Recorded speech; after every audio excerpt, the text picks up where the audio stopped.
Espectrometría de absorción atómica. Los integrantes del equipo son Ángel Daniel Cano González, Francisco Eduardo Molina López y Josué Bernal Tolano, cursando la materia de métodos instrumentales, impartida por la maestra Olga Aide Gómez Ibarra. En química analítica, la espectrometría de absorción atómica es una técnica para determinar la concentración de un elemento metálico determinado en una muestra. Puede utilizarse para analizar la concentración de más de 62 metales diferentes en una solución. Cabe aclarar que también puede ser utilizado para determinación de otros tipos de componentes.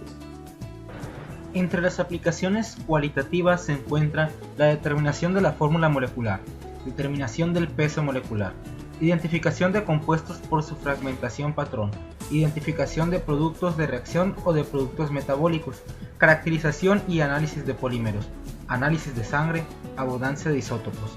Entre las aplicaciones cuantitativas está la determinación cuantitativa de especies moleculares o de tipos de especies moleculares en muestras orgánicas, biológicas y ocasionalmente inorgánicas. A continuación se describirá el espectrómetro de masas. La espectrometría de masas permite a los químicos pesar átomos y moléculas, no directamente en un balance. Lo hace midiendo los iones formados de ellos, que son acelerados y desviados por campos eléctricos y a veces por campos magnéticos. Hay muchos tipos de espectrómetros de masas, pero todos trabajan con el mismo principio básico. Este instrumento es llamado instrumento de sector magnético. La muestra es introducida aquí y los cationes se forman por el bombardeamiento de la muestra con un cañón de electrones. Los iones entonces son acelerados por un campo eléctrico y luego desviados en una curva por un campo eléctrico promovedor. Luego son curviados a través de un campo magnético y son desviados por otro campo eléctrico. Los iones entran a un detector. Variando los campos eléctricos y magnéticos, los iones de diferentes masas pueden introducirse al detector. Estas bombas mantienen el interior del instrumento bajo un gran vacío. Esto permite a los iones, los cuales se están moviendo a velocidades de varios kilómetros por segundo, un camino libre sin colisiones con moléculas de aire. Como los iones son formados de las moléculas o átomos de la muestra, pueden desmoronarse o fragmentarse. El ion con la mayor masa es casi siempre el padre o el ion molecular, una molécula ionizada que no se ha fragmentado. Otros picos de masas más pequeñas pueden representar fragmentos cargados de este ion. Las masas de estos fragmentos pueden dar pistas de cómo es la estructura de la molécula original. Muestras líquidas son colocadas en un pequeño tubo de muestra. En este ejemplo se está determinando el espectro de masas del limoneno, un alqueno que puede ser obtenido de la piel de las frutas cítricas. Solo se requiere de muy poca muestra. El espectrómetro puede detectar masas molares tan bajas, hasta 10 a la menos 12 moles o 6.023 por 10 a la 11 átomos. Las muestras volátiles pueden ser introducidas directamente.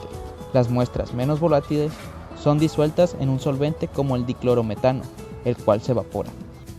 El tubo de muestra es colocado en una sonda, la cual es insertada dentro del instrumento vía airlock, para que el vacío en el instrumento sea mantenido. Las muestras volátiles se evaporarán gracias a la baja presión que hay dentro del instrumento, pero la sonda puede ser calentada para vaporizar los componentes menos volátiles. La corriente de electrones es producida de un cátodo calentado, que va hacia un ánodo, el cual retiene un potencial alrededor de más 70 voltios relativos al cátodo. Esta es la cámara de ionización, donde los iones positivos son formados. Estos son formados cuando una gran energía de electrones son estrellados contra las moléculas de la muestra. Se puede pensar que esto es un rayo de electrones golpeando un electrón de la molécula de la muestra. La muestra se ajusta aquí y los iones pasan a través de esta abertura. El calentador está aquí. Los electrones son acelerados en esta dirección y la corriente de iones pasa a través de la abertura en esa dirección. El rayo de cationes pasa a través de dos platos curvos cargados, los cuales desvían los cationes en una curva para que entren en el área donde un electromagneto produce un campo magnético vertical. Esto desvía el rayo en un arco.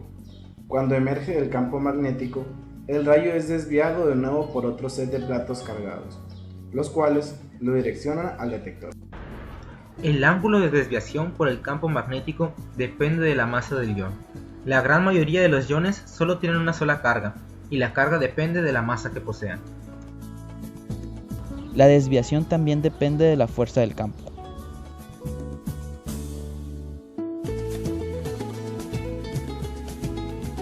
Los iones más pesados no serán lo suficientemente desviados por el campo magnético para llegar al detector. Los iones más ligeros serán desviados demasiado. Durante una corrida, el campo magnético es incrementado gradualmente para que los iones grandes entren al detector exitosamente. El espectro de masa del limoneno luce de esta forma. Cada línea vertical, llamada pico, representa un ion diferente, y su masa relativa en unidades de masa atómica como se muestra en el eje horizontal. La altura de ese pico representa la abundancia de ese ion. En este caso, el pico de 135 representa el ion molecular. Toda la molécula ha perdido un electrón. El pico de 121 unidades es el ion molecular de uno de los grupos metilo. La masa relativa es de 15, 136 menos 121. Ha sido quebrada en la cámara de ionización. Y el pico de 107, 121 menos 14 puede ser formado por algunos grupos CH2 perdidos. Los otros picos son causados por roturas más complejas y reacomodos. El espectro de masa simple muestra las masas de los iones redondeadas al número entero más cercano, lo cual está bien para varios propósitos. Pero también este instrumento puede mostrar las masas hasta un número con 3 decimales de una cantidad de masa atómica. Esto es llamado como espectro de alta resolución. Nos permite distinguir entre diferentes fórmulas moleculares, las cuales tienen la misma masa molecular relativa que estén cerca de un mismo número entero. Se puede ver que la masa molecular relativa del limoneno es de 136.125. Esto significa que podemos distinguir de entre C10H16 y C9H12 oxígeno, el cual tiene una masa molecular relativa de 136.194. Muchos de los espectrómetros están hechos en un tamaño de escritorio. En este caso, este espectrómetro toma las muestras de un cromatógrafo de gases. A medida que van saliendo los componentes del cromatógrafo de gases, entran directamente al espectrómetro de masas. La técnica combinada se llama GCMS, que significa Gas Chromatography Mass Spectrometry. Esta es la columna del cromatógrafo de gases. De cualquier forma, los principios de formar iones a partir de la muestra y separarlos de acuerdo a su masa dependen del tipo de espectrómetro de masa.